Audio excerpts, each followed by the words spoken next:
lies. Look me in the face, tell me that you love me, even if it's fake. Hello everyone, welcome back to my channel commerce with Anjali Talwar. आज हम अपना next chapter business studies का revise करेंगे, जो कि है planning. एक बहुत ही इंपॉर्टेंट चैप्टर और बहुत इंटरेस्टिंग चैप्टर। हमें पता है मैनेजमेंट के 5 फंक्शंस होते हैं, right? Planning, organising, staffing, directing and controlling, ये हमें पता है, ठीक है। तो पहला ही फंक्शन क्या है? प्लानिंग। तो आज हम उसी को स्टार्ट करेंगे। प्लानिंग होता क्या है? प्लान करना, देखो ING आ गया। ING मतलब एक प्रोसेस है, प्लानिंग एक प्रोसेस है, और जो प्लान बन के आया वो उसका क्या है बेटा? एंड रिजल्ट है, राइट? तो प्लानिंग में हम क्या करेंगे? एक प्रोसेस है जिसमें हम डिसीजन लेंगे।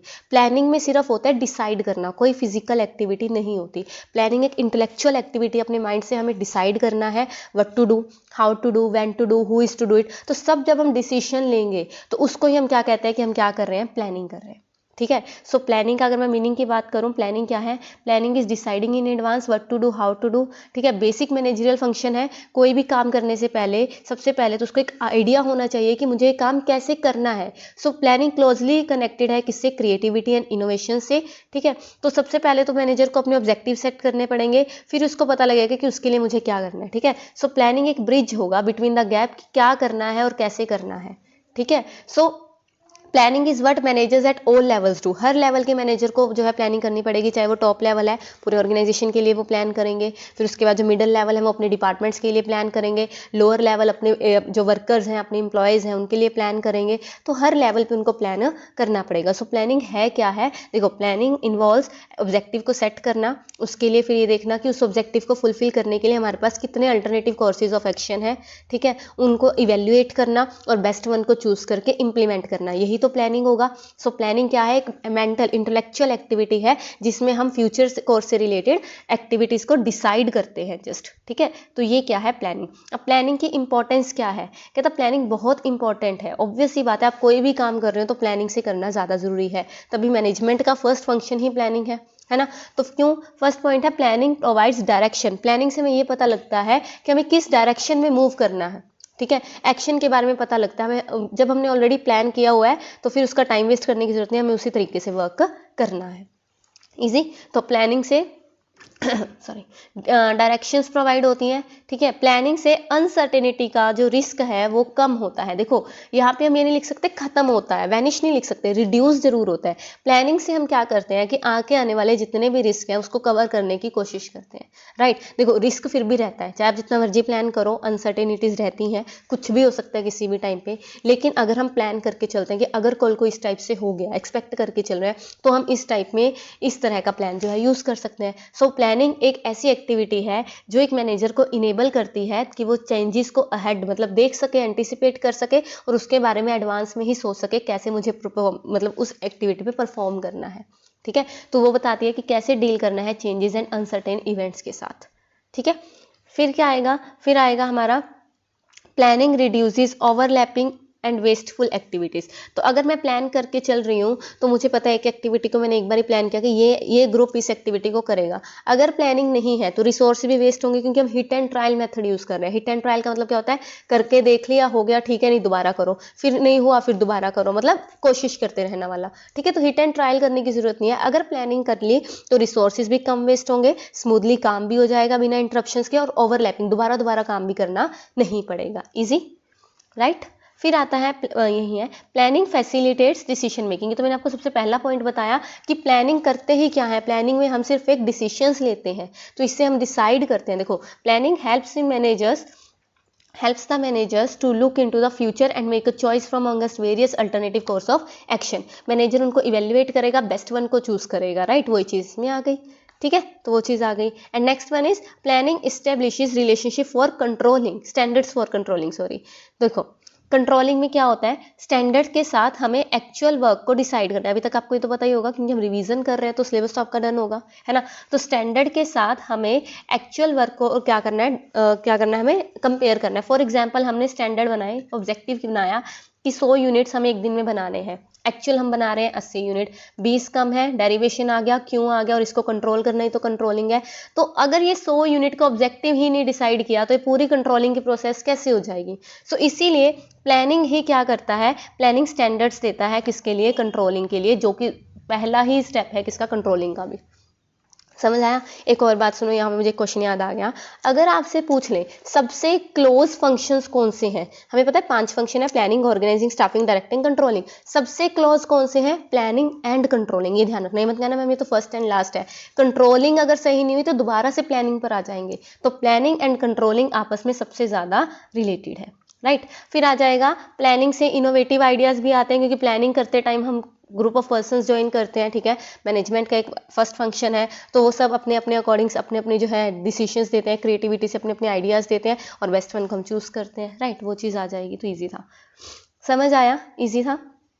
फिर उसके बाद प्लानिंग के फीचर्स, मतलब अभी तक हमें क्या पता लगा, प्लानिंग जो है focuses on achieving group goals या फिर अचीविंग ऑब्जेक्टिव्स, राइट। प्लानिंग किस पे फोकस करती है, ऑब्जेक्टिव पे। प्लानिंग का पहला फंक्शन क्या, ऑब्जेक्टिव को सेट करना और उसके बाद उस ऑब्जेक्टिव को अचीव करने के लिए डिफरेंट टाइप ऑफ एक्टिविटीज ढूंढना, बेस्ट वन को चूज करना, ये चीजें। तो हम प्लानिंग में सबसे ज्यादा क्या अचीव कर रहे हैं, ऑब्जेक्टिव। बिना प्लानिंग के ऑब्जेक्टिव अचीव करना बहुत मुश्किल हो जाएगा, इजी। सो प्लानिंग किस पे फोकस करती है, अपने ऑब्जेक्टिव को अचीव करने पे। फिर प्लानिंग प्राइमरी फंक्शन है मैनेजमेंट का, ऑब्वियस सी बात है, ठीक है। पहला फंक्शन है मैनेजमेंट का, 5 फंक्शन में से पहला ये है। ऑल परवेसिव में मैंने आपको बताया था मैनेजमेंट की क्लास में भी कि ये 5-7 जो पॉइंट्स है ना, ये हर एक में आएंगे, 5 फंक्शन में भी, मैनेजमेंट में भी, है ना। So planning all pervasive, all pervasive मतलब मैनेजमेंट का कोई भी लेवल है, कोई भी मैनेजर है, कोई भी बिजनेस है, नॉन बिजनेस, सोशल एक्टिविटी है, हर एक में प्लानिंग करना जरूरी है। आप जस्ट एक फेयरवेल पार्टी भी कर रहे हो तो आप प्लान करके चल रहे हो, हम ये करेंगे, फिर ये करेंगे, फिर ये करेंगे, राइट। तो वो प्लान तो आप करते ही हो ना, तो वो चीज़ें, ठीक है। उसके बाद प्लानिंग कंटिन्यूस है, ये तो है नहीं कि आज प्लान करके छोड़ दिया, अब जो ऑर्गेनाइजेशन में चेंजेस आएंगे उसके अकॉर्डिंग टाइम टू टाइम हमें भी चेंजेस करना पड़ेगा, तो न्यू न्यू प्लान्स फॉर्म करने पड़ेंगे। तो प्लानिंग क्या है, कंटिन्यूस एक्टिविटी है। और प्लानिंग फ्यूचरिस्टिक है, फ्यूचरिस्टिक मतलब प्लानिंग में हम फ्यूचर के बारे में सोचते हैं। Planning is deciding in advance, meaning में क्या आ रहा है, एडवांस। तो एडवांस में सोच रहे हैं किसके लिए, फ्यूचर के लिए, right. So planning in deciding in advance, what to do, how to do, when to do, तो फ्यूचर के लिए हम प्रिपेयर हो रहे हैं। एंड फिर आता है प्लानिंग इन्वॉल्व्स डिसीजन मेकिंग, ये तो सेम ही आ गया जो हमने इंपॉर्टेंस में पढ़ा। प्लानिंग हम डिसीजन लेते हैं, इंटेलेक्चुअल एक्टिविटी है। एंड फिर आएगा planning is a mental exercise, वही सेम आ गया कि प्लानिंग कोई फिजिकल एक्टिविटी नहीं है, ये क्या है, मेंटल एक्टिविटी है। इजी, इंपॉर्टेंस समझ आई, फीचर्स समझ आए। अब हम आगे लिमिटेशन, हर चीज़ की मेरिट्स हैं तो डीमेरिट्स भी होंगी, ठीक है। तो डीमेरिट्स में प्लानिंग की क्या है, इसकी सबसे मेन डीमेरिट क्या है बेटा, फ्लेक्सिबिलिटी नहीं रहती। अगर मैंने किसी चीज़ को प्लान कर लिया और मेरा कोई एम्प्लॉय उससे भी बेटर तरीके से उसमें काम कर सकता है, तो लेकिन हम उसकी मानेंगे ही नहीं, जैसे प्लान किया उसको वैसे ही करना है, तो क्रिएटिविटी खत्म हो गई, फ्लेक्सिबिलिटी नहीं रही, रिजिडिटी होगी कि हमें उसी के अकॉर्डिंग करना पड़ेगा उस काम को, राइट। उसके बाद टाइम भी लगेगा प्लान करने में, ये कोई छोटा मोटा प्लानिंग तो है नहीं। कॉस्ट भी लगेगी, है ना, हमें एक्सपर्ट्स बुलाने हैं क्योंकि पूरे ऑर्गेनाइजेशन की बात हो रही है। उसके बाद आएगा planning does not guarantee success, कि इतना टाइम कॉस्ट लगाने के बावजूद, इतने मेंबर्स बुलाने के बावजूद, ये गारंटी नहीं है कि प्लानिंग उस प्लान से हमें सक्सेस ही मिले, हो सकता है हम सक्सेसफुल ना हो। तो ये सारे इसके क्या है, लिमिटेशंस। तो पहला क्या है, रिजिडिटी, रिजिडिटी होता है कि फ्लेक्सिबिलिटी खत्म हो जाएगी, ठीक है। सेकंड क्या है, सेकंड है प्लानिंग से क्रिएटिविटी खत्म होगी, क्योंकि एम्प्लॉयज अपने अकॉर्डिंग काम नहीं कर सकते, उनको प्लान के अकॉर्डिंग ही काम करना पड़ेगा। फिर क्या आ गया, फिर है प्लानिंग में ह्यूज कॉस्ट लगेगी, मैंने आपको भी बताया कि ह्यूज कॉस्ट होती है इसमें, टाइम की फॉर्म में लगा लो, मनी की फॉर्म में लगा लो, ऑब्वियस सी बात है ना, वो तो है ना। तो कॉस्ट तो लगेगी क्योंकि हमें एक्सपर्ट्स भी हायर करने हैं, फ्यूचर के लिए मार्केट में रिसर्च भी करना है, तो वो चीज़ें आगे सारे एक्सपेंसेस होंगे। और टाइम कंज्यूमिंग प्रोसेस है, बहुत टाइम भी लगता है इसमें प्लान करने में, क्योंकि हमें एक कंपनी खोलनी है, ऑर्गेनाइजेशन खोलना है, यहाँ पे कोई छोटी मोटी बात नहीं हो रही। उसके बाद planning does not guarantee success, कि जो सक्सेस है फिर भी तब भी जरूरी नहीं है कि उस प्लान से हमें सक्सेस मिले, हो सकता है फिर भी हम सक्सेसफुल ना हो, उसकी कोई ना कोई लिमिटेशन सुनाई जाती हैं। तो ये चीज़ें किस में आती हैं बेटा, limitations of planning. Planning process, planning process है, हमने ये तो पढ़ ही लिया, उसकी डेफिनेशन भी पढ़ लिया कि planning is a process, ING आ गया। तो प्लानिंग में हम डिसाइड करते हैं एडवांस में what to do and how to do, it is a process of decision making, right. तो हम कैसे प्लान बनाएंगे, प्लान क्या होता है, आउटकम होता है, और प्लानिंग क्या होता है, प्रोसेस होता है। सो प्लानिंग एक एक्टिविटी है, उसके लिए हमें कुछ लॉजिकल स्टेप्स लेने पड़ते हैं, ठीक है, एज अ मैनेजर। तो क्या है उसके स्टेप्स, देखो ये बहुत इंपॉर्टेंट है प्लानिंग प्रोसेस। आपको एक केस स्टडी आ सकती है, फॉर एग्जाम्पल कि पर्सन है, उसने ये सब किया, राइट। फॉर एग्जांपल उसने कुछ बता दिया कि उसने आइडेंटिफाई किया कोर्सेज को, तो बताओ नेक्स्ट स्टेप क्या होगा। तो इस टाइप से आपको प्रोसेस से क्वेश्चन जरूर देखने को मिलेगा। तो सबसे पहले जब भी हमें प्लानिंग करनी है तो हम ऑब्जेक्टिव्स को डिसाइड करेंगे। The first and foremost step क्या है, ऑब्जेक्टिव को डिसाइड करना, सेट करना। क्योंकि हर ऑर्गेनाइजेशन का कोई ना कोई ऑब्जेक्टिव होगा। ऑब्जेक्टिव क्या होता है? And goal. ऑब्वियस सी बात है, एंड गोल जिसके लिए सारा ऑर्गेनाइजेशन वर्क करता है। तो हर ऑर्गेनाइजेशन का कुछ ना कुछ ऑब्जेक्टिव होगा। ऑब्जेक्टिव में be set for the entire organisation, सारों के ऑब्जेक्टिव मतलब पूरे ऑर्गेनाइजेशन का ऑब्जेक्टिव होगा। और उसके बाद हर डिपार्टमेंट को हम डिफरेंट टाइप्स ऑफ ऑब्जेक्टिव देंगे ऑर्गेनाइजेशन के अंदर। तो ऑब्जेक्टिव्स या गोल्स हैं वो बताएंगे कि ऑर्गेनाइजेशन क्या अचीव करना चाहती है, उसी के लिए तो स्टेप्स उठाएंगे ना। फॉर एग्जाम्पल वो सेल्स 20% से इंक्रीज करना चाहते हो तो उसका ऑब्जेक्टिव है पूरे ऑर्गेनाइजेशन का। तो पूरे डिपार्टमेंट उसमें कैसे कंट्रीब्यूट करेंगे, तो डिपार्टमेंट के ऑर्गेनाइजेशन हो जाएंगे। तो ऑब्जेक्टिव को क्लियरली स्टेट करेंगे सारे डिपार्टमेंट्स में, यूनिट्स में, एम्प्लॉयज में, और उनको डायरेक्शंस देंगे सारे डिपार्टमेंट्स को। ठीक है, तो ये चीजें किसमें आ जाएंगी? ऑब्जेक्टिव में। समझ आया? जब मुझे ऑब्जेक्टिव पता लग गया कि मेरे पूरे ऑर्गेनाइजेशन का ऑब्जेक्टिव क्या है, फिर उसके लिए मैं प्रीमाइजेस डेवलप करूंगी। प्रीमाइजेस क्या होता है? इन्वायरमेंट। हमने बिजनेस इन्वायरमेंट पढ़ा, तो इन्वायरमेंट को ध्यान में रख के एजम्पशंस उठाना कि इन्वायरमेंट के अकॉर्डिंग अगर मैं ये चीज़ कर रही हूँ तो इसका ये जो है कंसिक्वेंस हो सकता है। राइट, तो एजम्पशंस लेते हैं कि शायद कल को ये हो जाए, ये दिक्कतें आए और ये हमें फायदे हो सकते हैं। तो एज्यूम जब हम करके चलेंगे इन्वायरमेंट को ध्यान में रख के, तो वो होते हैं प्रीमाइसेस। ठीक है, सो प्लानिंग किससे कंसर्न है? प्लानिंग फ्यूचर से कंसर्न है, जो कि अनसर्टेन है। और हर प्लानर को जो है ये सोचना पड़ता है कि फ्यूचर में ये हो सकता है और ये नहीं हो सकता। सो मैनेजर है वो बहुत सारी, देखो वही आ गया ना, मैनेजर को बहुत सारी एजम्पशंस बनानी पड़ती हैं फ्यूचर के लिए। उन्हीं एजम्पशंस को हम प्रीमाइजेस कहते हैं। एजम्पशंस मटेरियल के बेस पे भी हो सकती है। ठीक है, मटेरियल जो हमारे पास इंफॉर्मेशन है ना, वो हो सकता है फोरकास्ट, जो एग्जिस्टिंग प्लान्स है, कोई पास्ट इंफॉर्मेशन है ना। ये सारी एजम्पशंस सेम होनी चाहिए एंड टोटल एग्रीमेंट होना चाहिए उन पे सारे मैनेजर्स के द्वारा, फैमिलियर होनी चाहिए। फॉर एग्जाम्पल फोरकास्टिंग इंपॉर्टेंट है प्रीमाइजेस बनाने के लिए और इंपॉर्टेंट टेक्निक है इंफॉर्मेशन को कलेक्ट करने के लिए। तो फोरकास्ट क्या है? वो डिमांड के लिए हम बना सकते हैं कि कल को हमारी जो चीज़ है उसके लिए डिमांड कैसे होगी, बढ़ेगी, कम होगी, उसके अकॉर्डिंग हम अपनी पॉलिसी चेंज कर सकते हैं, इंटरेस्ट रेट को ध्यान। तो ये सब क्या है? इन्वायरमेंट को ध्यान में रख के एज्यूम करके चलना फ्यूचर कोर्स के लिए, वही क्या होता है? प्रीमाइजेस डेवलप करना। तो 2 स्टेप्स अभी तक हमने पढ़े। पहला, ऑब्जेक्टिव्स को डिसाइड करना, सबसे इंपॉर्टेंट। पहले तो मुझे ऑब्जेक्टिव पता लग गया कि मेरा ऑब्जेक्टिव है प्रॉफिट मोटिव और मैं कैसे कर सकती हूँ, 20% मुझे सेल बढ़ानी है। फिर उसके लिए सेल बढ़ाने के लिए मैं क्या करूँगी? प्रीमाइजेस डेवलप करूँगी कि क्या कल को जो मेरा प्रोडक्ट है उसकी सेल बढ़ भी सकती है कि नहीं, उसके कम्पिटिटिव कितने आ रहे हैं प्रोडक्ट्स, राइट, और मैं कितना अच्छा कर पा रही हूँ, मेरे पास कितना मार्केट शेयर है। उस इन्वायरमेंट को ध्यान में रख के फ्यूचर के बारे में एजम्पशंस उठाना, एजम्पशंस करना, वही क्या होता है? Developing premises. And third one is, जब मुझे प्रीमाइजेस एज्यूम भी मैंने कर लिया तो उसके अकॉर्डिंग मैं अल्टरनेटिव कोर्सेज ऑफ एक्शन देखूंगी कि उस ऑब्जेक्टिव को फुलफिल करने के लिए मैं क्या क्या काम कर सकती हूँ। फॉर एग्जाम्पल सेल को बढ़ाने के लिए मार्केट शेयर बढ़ा सकती हूँ, प्राइसेस को कम कर सकती हूँ। प्राइसेस कैसे कम करूँगी? अगर मैं कॉस्ट कम कर दूँ, है ना, अपने खर्चे कम कर दूँ, तो वो चीज़ें जो मेरे पास डिफरेंट ऑप्शंस निकल के आए उनको हम क्या कहते हैं? Alternative courses of action. ये बात समझ आई?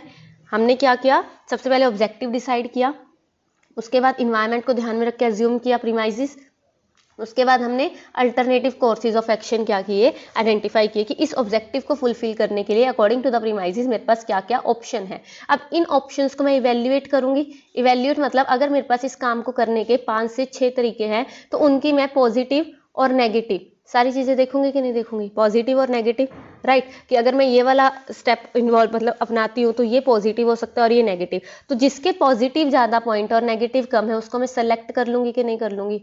उसको ही फॉलो करूंगी। तो ये हो गया पूरा प्लानिंग प्रोसेस। ठीक है, वही आ गया ना। देखो, फिर identify alternative courses of action, उसके बाद इवेल्युएट करना, वही आ गया पॉजिटिव और नेगेटिव चेक करना, उस अल्टरनेटिव का हर एक का प्रोज एंड कॉन्स देखना। ठीक है, और लास्ट में जो बेस्ट आया, जिसके पॉजिटिव ज़्यादा थे और नेगेटिव कम थे, जो मुझे लग रहा है कि रियल डिसीजन हो सकता है मेरा, उसको मैं क्या करूँगी? सेलेक्ट कर लूँगी उस ऑप्शन को, सेलेक्टिंग एन अल्टरनेटिव। और जब मैंने सेलेक्ट कर ही लिया तो उसको मैं इंप्लीमेंट कर दूंगी, मतलब उसके लिए प्रेजेंट के लिए एक्चुअल में अप्लाई कर दूंगी। ठीक है, और लास्ट में उसको फॉलोअप करती रहूँगी। ईजी? समझ आया?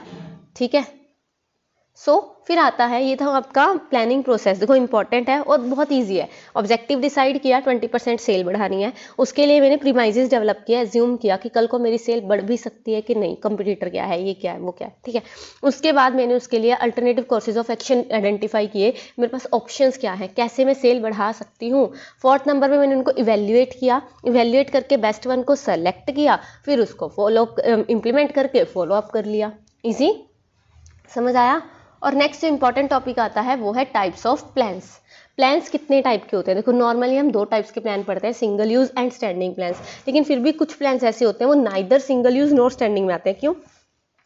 देखो नाम से क्लियर हो रहा है, सिंगल यूज मतलब एक ही बार बनाना है, ठीक है। एक किसी स्पेशल पर्पस के लिए बनाया, ये किसके लिए होता है बेटा, स्पेशल पर्पस के लिए बनाया। सिंगल यूज एक बार बनाएंगे, फॉलो करेंगे, बाद में खत्म, ठीक है। सिंगल यूज एक ही बार यूज किया, लाइक बजट है, एक साल के लिए बनाया, उस बजट को यूज किया, साल के एंड में खत्म, अगले साल नया बनेगा। तो जब हम उसको एक ही बार यूज करके बाद में वो खत्म हो जाएगा और फिर बाद में नया बनेगा, तो वो क्या हो गया, सिंगल यूज। और स्टैंडिंग क्या है, वो प्लान्स जो बने ही रहते हैं, कंटिन्यूसली चलते हैं जब तक हमें बिल्कुल इमरजेंसी नहीं हो जाती उनको, लाइक रूल है कि no smoking in the factory area. तो ये पता नहीं कितने सालों से चलता और ये आगे चलेगा ही ना, तो ये खत्म हुआ ना न्यू बना, समझ आए। तो सिंगल यूज प्लान क्या है, जो स्पेसिफिक पर्पस के लिए बनेंगे, एक ही बार यूज होंगे और खत्म हो जाएंगे। और कुछ होते हैं स्टैंडिंग प्लान, स्टैंडिंग जो बहुत लॉन्ग टाइम तक चलते ही आ रहे हैं, उनको चेंज करने की रिक्वायरमेंट नहीं होती। लेकिन फिर भी कुछ आते हैं neither standing no single use, क्यों, क्योंकि उसमें कभी हम चेंज कर भी सकते हैं और रिक्वायरमेंट नहीं भी है, लाइक ऑब्जेक्टिव्स एंड स्ट्रेटेजीज वगैरह हो गई, राइट। तो सबसे पहला प्लान क्या है, ऑब्जेक्टिव्स। ऑब्जेक्टिव्स के बारे में हम पढ़ते ही आए हैं। ऑब्जेक्टिव प्लानिंग प्रोसेस का पहला ही स्टेप था ऑब्जेक्टिव को डिसाइड करना। ऑब्जेक्टिव क्या होता है, फ्यूचर के बारे में जो चीज़ हमें डिज़ायर है, रिक्वायरमेंट है, जिसके लिए सारा ऑर्गेनाइजेशन काम कर रहा है, एंड रिजल्ट जो हमें अचीव करना है, वही तो ऑब्जेक्टिव है ना, समझ आया। सो ऑब्जेक्टिव क्या होते हैं, ऑब्जेक्टिव फर्स्ट स्टेप है, ये हमने पढ़ ही लिया, ठीक है। और जो ऑब्जेक्टिव है बहुत बेसिक है किसी भी ऑर्गेनाइजेशन के लिए, ठीक है। ये मेजरेबल होना चाहिए, सिंपल लैंग्वेज में होना चाहिए, अंडरस्टैंडेबल होना चाहिए, ठीक है। ये चीज़ें आ जाएंगी ईजी, स्पेसिफिक टर्म्स में उसको मतलब कि एक्सप्रेस होना चाहिए, वो चीज़ें। फिर आता है स्ट्रेटेजी। स्ट्रेटेजी क्या होता है, देखो जहाँ पे भी वर्ड स्ट्रेटेजी आ जाएगा ना, इसे याद रखना, ओवरऑल लॉन्ग टर्म, ये ध्यान में रखना। ओवरऑल लॉन्ग टर्म के लिए जब मैं इन्वायरमेंट, बिजनेस इन्वायरमेंट, इसमें भी इन्वायरमेंट आएगा, ओवरऑल लॉन्ग टर्म के लिए इन्वायरमेंट को, अब मैंने ऑब्जेक्टिव डिसाइड कर लिया कि मेरा ये ऑब्जेक्टिव ये है, उसके लिए मैं ओवरऑल लॉन्ग टर्म के लिए इन्वायरमेंट को स्कैन करके जो प्लान करूंगी वो मेरी क्या होगी, स्ट्रेटेजी, ठीक है। ब्रॉड काउंटर्स बताएंगी अकॉर्डिंग टू इन्वायरमेंट, जो अपनी ऑर्गेनाइजेशन में मैं चेंज लेके आऊंगी वो मेरी क्या होंगी, स्ट्रेटेजीज होगी। तो ये क्या कहता है, देखो wait for a while, strategy क्या कहता है, स्ट्रेटेजी कहता है कि strategy provides the broad contours of an organization, it will also refer to future decisions, defining the organization direction बताता है, स्कोप बताता है लॉन्ग रन के लिए, long run overall. So strategy एक कॉम्प्रीहेंसिव प्लान है, स्ट्रेटेजी एक कॉम्प्रीहेंसिव प्लान है for accomplishing an organization objectives को फुलफिल करने के लिए। और इसके 3 डायमेंशन है, ये ध्यान रखना इंपॉर्टेंट है। सबसे पहले तो लॉन्ग टर्म ऑब्जेक्टिव, वही आ गया, लॉन्ग टर्म ऑब्जेक्टिव मैंने डिसाइड किए, डिटरमाइन किए, उसके लिए एक पर्टिकुलर कोर्स ऑफ एक्शन तो मैं देखूंगी। फॉर एग्जाम्पल कि एक कोई भी उसने स्पेसिफिक बता दिया कि अकॉर्डिंग टू इन्वायरमेंट अपनी ऑर्गेनाइजेशन में ये चेंज लेके आना है, तो वो क्या है, पर्टिकुलर कोर्स ऑफ एक्शन। और उस एक्शन को फुलफिल करने के लिए क्या रिसोर्सेज को मैं कैसे जो है एलोकेट कर रही हूँ, डिस्ट्रीब्यूट कर रही हूँ, तो वो क्या है बेटा, मेरी तीनों क्या है, डायमेंशंस है। लॉन्ग टर्म ऑब्जेक्टिव को डिटरमाइन करना, पर्टिकुलर कोर्स ऑफ एक्शन को अडॉप्ट करना, और रिसोर्सेज को ऑब्जेक्टिव को अचीव करने के लिए आगे भेजना, ठीक है।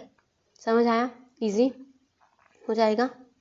सो पॉलिसी कैसे कैसे हो सकती है, देखो फॉर एग्जांपल देख लो, सॉरी स्ट्रेटेजी, स्ट्रेटेजी कैसे कैसे हो सकती है, कंपनी की मार्केट स्ट्रेटेजी हो सकती है।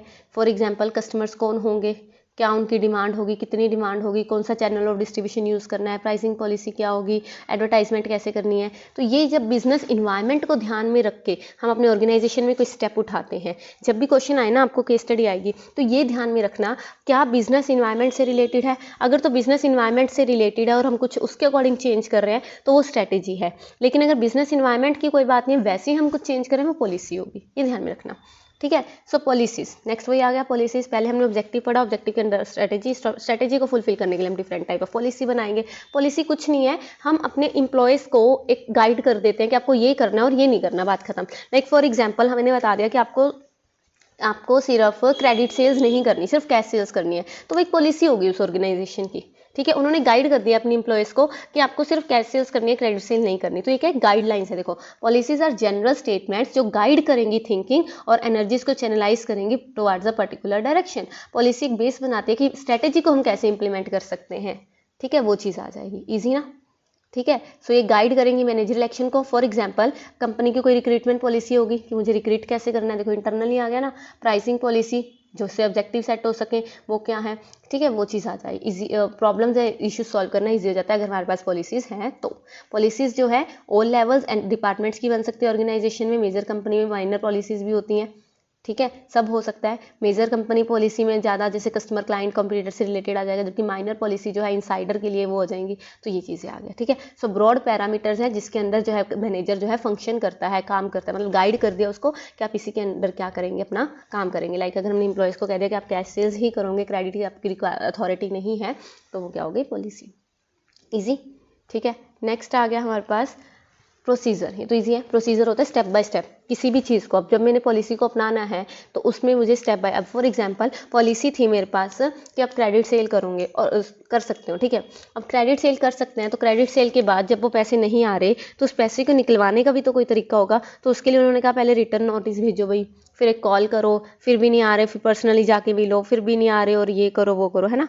तो ये चीज़, तो वो पूरा क्या होगा, step by step procedure. So procedures क्या होते हैं, रूटीन स्टेप्स कि कैसे हम एक्टिविटीज़ को कैरी आउट कर सकते हैं। एग्जैक्ट मैनर बताते हैं जिसमें कोई भी वर्क को हम परफॉर्म कर सकते हैं। क्रोनोलॉजिकल ऑर्डर में ये किया जाता है क्योंकि स्टेप बाय स्टेप हो गया। जैसे फॉर एग्जाम्पल बताती हूँ, मैनेजमेंट का process, planning, organising, staffing, directing, controlling, procedure ही तो है। प्रोसेस को तो प्रोसीजर कहते हैं, ठीक है। अभी प्लानिंग प्रोसेस पढ़ा, ऑब्जेक्टिव को डिसाइड करना, प्रीमाइजेस आ गया, फिर अल्टरनेटिव कोर्सेज ऑफ एक्शन को आइडेंटिफाई किया, इवैल्यूएट किया, सेलेक्ट किया, इंप्लीमेंट किया, फॉलो किया। तो वो चीज़ क्या है, प्रोसीजर ही है ना, step by step chronological order में। तो वो चीज़ क्या कहलाती है, प्रोसीजर, ठीक है। फिर आता है मेथड। अब प्रोसीजर के अंदर एक चीज़ और आ जाएगी, method.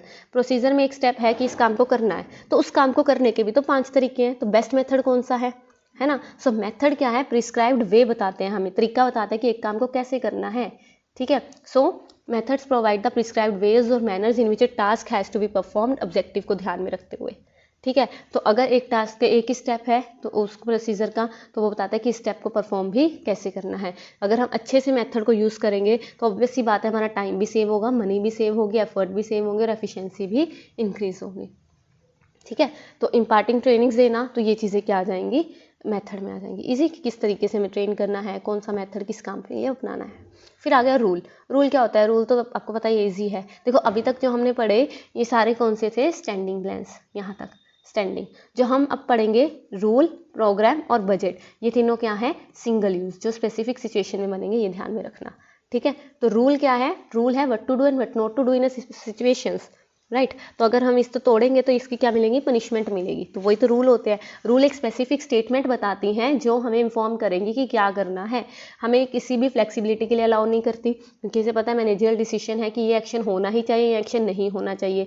Simplest type of plan है क्योंकि कोई भी कॉम्प्रोमाइज़ नहीं होता, ठीक है, ईजी। फिर आता है प्रोग्राम। देखो ध्यान रखना, प्रोग्राम क्या है, प्रोग्राम है कि मुझे कोई एक ऑर्डर मिला, बहुत बड़ा मुझे कोई ऑर्डर मिला, फॉर एग्जांपल एक बिल्डिंग बनाने का ऑर्डर मिला, तो उस बिल्डिंग बनाने के लिए एक चीज़ के लिए, मतलब एक प्रोजेक्ट मिला मुझे एक हिसाब से बिल्डिंग बनाने का। उस प्रोजेक्ट के लिए मैं अलग से प्लानिंग करूँगी, सारी सब कुछ डिसाइड करूँगी, प्लान करूँगी, फिर इम्प्लीमेंट करूँगी। तो ये चीज़ें सारी एक प्रोग्राम में आती है। जैसे ये बिल्डिंग बन गई, प्रोजेक्ट हुआ, प्लानिंग खत्म कि नहीं खत्म। तो प्रोग्राम क्या है, डिटेल स्टेटमेंट है। डिटेल स्टेटमेंट है एक प्रोजेक्ट से रिलेटेड जो आउटलाइन करता है उसके objective, policy, procedure, rules, task, human, physical resource, मतलब सारा कुछ, बजट, कि हम उसको कैसे फुलफिल करने वाले हैं। तो एक प्रोजेक्ट से रिलेटेड जब मैं अलग से प्लान करूँगी तो वो चीज़ किस में आ जाएगा, प्रोग्राम, ठीक है। सारी एक्टिविटीज़ आ जाएंगी इसमें, समझ आया। तो इसमें सारा कुछ आ जाएगा, उस प्रोग्राम से रिलेटेड प्रोसीजर, रूल, बजट सब आ जाएगा, ईजी।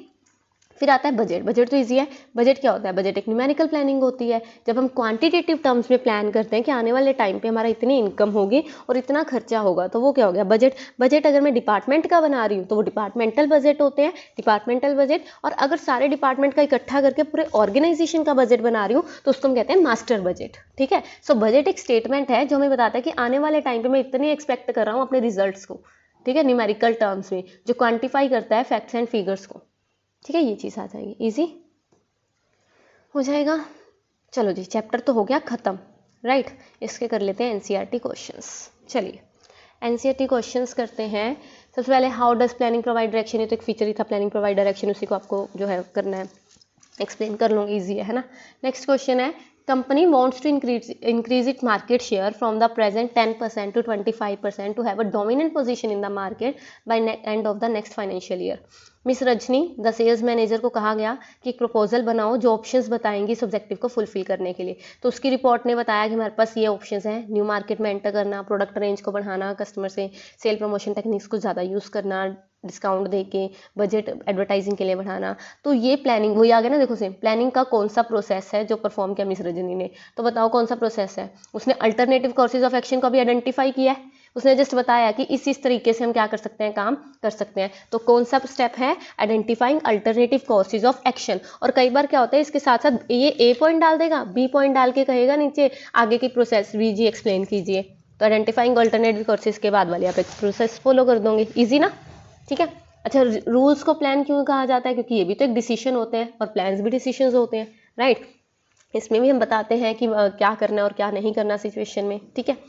रामा स्टेशनरी मार्ट, ठीक है, has made a decision to make all the payment by e transfers only. तो कौन सा प्लान है ये, ई ट्रांसफर से सिर्फ उसने पेमेंट का है। तो एक पॉलिसी हो गई कि सिर्फ ई ट्रांसफर से आपको काम करना है, ठीक है, क्योंकि इसमें एक्सटर्नल से रिलेटेड तो कुछ नहीं है ना, तो वही चीज़ आ जाएगी, ठीक है। क्योंकि अगर ये यहाँ पे कहता कि अगर इसके साथ ही आ जाता एक्सटर्नल इन्वायरमेंट से रिलेटेड कि अगर वो मतलब फॉर एग्जांपल लगा लो कि आजकल सब ऑनलाइन ज़्यादा चल रहा है, ये है वो है, मतलब अकॉर्डिंग टू कुछ भी इन्वायरमेंट की बात करता, अभी उसमें चेंजेस हो रहे हैं उसके कारण हमने चेंज किया है, तो ये इसके आता प्रोसीजर में, ठीक है। अच्छा, can planning work in a changing environment, तो रीज़न बताइए, नहीं, इसका लिमिटेशन ही यही था कि प्लानिंग में रिजिडिटी आ जाती है और चेंजिंग इन्वायरमेंट में प्लानिंग काम नहीं करती, डायनामिक नहीं है, ठीक है ना, वो चीज़ आ जाएगी, वो जो हमने लिमिटेशन पढ़ी अभी, इजी। डेफिनेशन ऑफ प्लानिंग के मेन एक्सपेक्ट, इसमें फीचर्स पूछते हैं बेसिकली, आपको ज़्यादा टेंशन लेने की जरूरत नहीं है, प्लानिंग का मीनिंग लिख के उसके फीचर्स लिख देना कि प्लानिंग में मेन क्या कहा गया है, डिसीजन मेकिंग है, ठीक है, मेंटल इंटेलेक्चुअल एक्टिविटी है, फिजिकल एक्टिविटी नहीं है, वो चीज़ आ जाएगी, सब आ जाएगा। If planning involves working out details for the future, तो इसमें सक्सेस क्यों नहीं है, वही लिमिटेशन आ गई। अगर वो फ्यूचर की बात करें तो सक्सेस क्यों नहीं है, क्योंकि फ्यूचर अनसर्टेन है, हम जितना भी अच्छे से इन्वायरमेंट को स्कैन कर ले, हो सकता है कल को उससे अपोजिट हो जाए। Always there is uncertainty in the future, risk हमेशा रहता है, तो इसलिए ऑलवेज सक्सेस मिले ये पॉसिबल नहीं है, ठीक है। What kind of strategic decisions are taken by business organization, अभी हमने स्ट्रेटेजीज के एग्जांपल पढ़े थे, लाइक हमने पढ़ा था स्ट्रेटेजिक से रिलेटेड कि हमें अगर सेल प्राइस कैसे डिसाइड करना है, ऊपर मैंने आपको अभी एग्जांपल करवाए थे, राइट, वो सारे आ जाएंगे इसमें, ऑब्जेक्टिव से रिलेटेड आ गया, उसके बाद क्या करना है अकॉर्डिंग टू इन्वायरमेंट में आ जाएंगे, ठीक है, अभी पढ़ा हमने। प्लानिंग से क्रिएटिविटी रिड्यूस होती है, क्रिटिकली कमेंट करें। अब एक बात ध्यान रखना बेटा, जहाँ पे भी वर्ड क्रिटिकली आ गया ना, तो पॉजिटिव और नेगेटिव दोनों चीज़ें बतानी है, किसी भी चीज़, चाहे बिजनेस में है चाहे इकोनॉमिक्स में है, किसी भी सब्जेक्ट में। क्रिटिकली का मतलब बच्चे समझते हैं सिर्फ नेगेटिव बताना, नहीं, क्रिटिकली होता है पॉजिटिव नेगेटिव बता के उसके अकॉर्डिंग आपको कंक्लूड करना है उस क्वेश्चन को, ठीक है। तो क्रिटिकली का मतलब क्या होगा, अब बता दो कि इससे जो है इनोवेटिव आइडियाज़ भी इंक्रीज होते हैं, क्योंकि ऑब्वियस ही बात है, हमने पढ़ा प्लानिंग प्रमोट्स इनोवेटिव आइडियाज़, और इससे जो है क्रिएटिविटी भी रिड्यूस होती है। एक मेरिट बता दिया, एक लिमिटेशन बता के इसको क्या कर दिया हमने, कंक्लूड कर दिया कि अब हमारे अकॉर्डिंग ये है, ठीक है। चलो, in an attempt to cope with Reliance Jio's onslaught in 2018, market leader Bharti Airtel has refreshed its 149 prepaid plan कि वो 2G 3G data 2 GB of 3G 4G data per day देगा, जो वो पहले दे रहा था उससे डबल। सो कौन सा प्लान हाईलाइट हुआ और उसके 3 डायमेंशंस भी बताइए। तो मुझे एक बात बताओ, अब यहाँ पे इसने क्या किया, टू कोप विद, ये लाइन पढ़ी, रिलायंस जियो, मतलब कॉम्पिटिटर के अकॉर्डिंग इसने खुद को चेंज करने की कोशिश की। तो कॉम्पिटिटर क्या हो गया, इन्वायरमेंट, तो इन्वायरमेंट के अकॉर्डिंग इसने खुद को चेंज किया, तो ये किसका पार्ट आ जाएगा, स्ट्रेटेजी, किसका पार्ट आ जाएगा, स्ट्रेटेजी का। और स्ट्रेटेजी के 3 डायमेंशन अभी ऊपर पढ़े, ओवरऑल ऑब्जेक्टिव लॉन्ग टर्म, उसके लिए स्पेसिफिक एक्शन और उसके रिसोर्सेज को एलोकेट करना, अभी पढ़ा था ना ऊपर, जस्ट अभी पढ़ के ही आए, तो वो तीनों आ गए, ईजी। नेक्स्ट क्या है, state the type of plan and बताओ कि सिंगल यूज स्टैंडिंग प्लान है। टाइप ऑफ प्लान जो कंट्रोलिंग डिवाइस है, तो कंट्रोल तो बजट करता है, और बजट क्या है, सिंगल यूज है। Plan based on research and analysis, जो फिजिकल एंड टेक्निकल टास्क, जहाँ पर टास्क आ जाए तो वो मेथड से रिलेटेड है, तो मेथड क्या है, स्टैंडिंग है, इजी ना, इजी चल रहा है।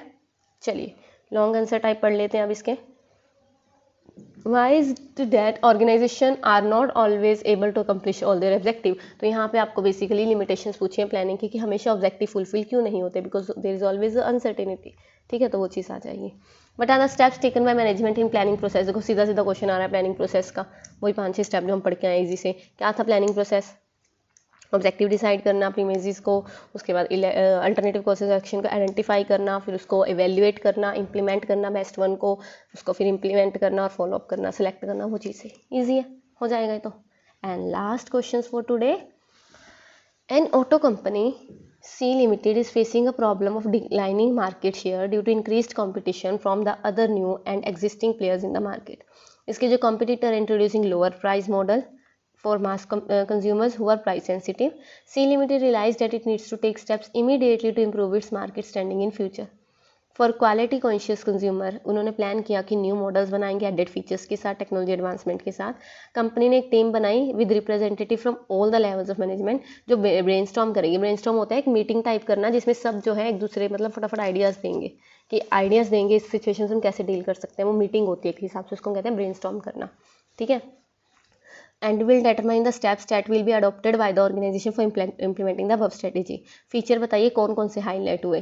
तो ऑब्वियस ही बात है, पहले तो ये वाला जिसने इसने कहा कि यहाँ पे था एक कि उसने ये रहा कि कंपनी ने रिप्रेजेंटेटिव सारे डिपार्टमेंट लेवल, तो ये ऑल परवेसिव आ गया पहला फीचर. फिर उसके बाद इन्होंने फ्यूचर के बारे में सोचा. एंड प्लानिंग यह है एक मेंटल एक्सरसाइज है. ब्रेनस्टॉर्मिंग से क्या आ गया, मेंटल एक्सरसाइज. तीनों फीचर समझ आए क्यों आया, ईजी. तो ये था आपका प्लानिंग. इसको डन कीजिए. मिलते हैं नेक्स्ट क्लास में नेक्स्ट चैप्टर के साथ. Thank you so much. Tell me pretty lies, look me in the face. Tell me that you love me, even if it's fake.